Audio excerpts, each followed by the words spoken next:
हर दर्द की एक मुद्दत होती है जिसके गुजर जाने के बाद ना तो दर्द की शिद्दत पहले जैसी रहती है और ना उसे सहने वाला इंसान।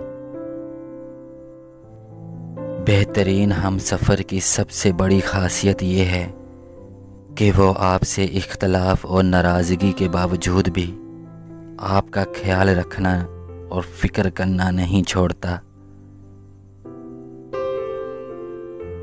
बात के अंदर की बात समझने के लिए ज़ात के अंदर की ज़ात से राबता होना ज़रूरी है। रिश्तों के बाज़ार में आजकल वो लोग हमेशा अकेले ही रह जाते हैं जो दिल और ज़ुबान के सच्चे होते हैं।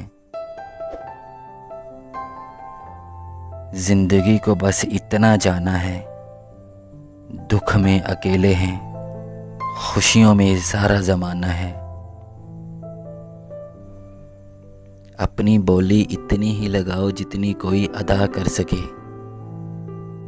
ज़्यादा अनमोल हो गए तो अकेले रह जाओगे।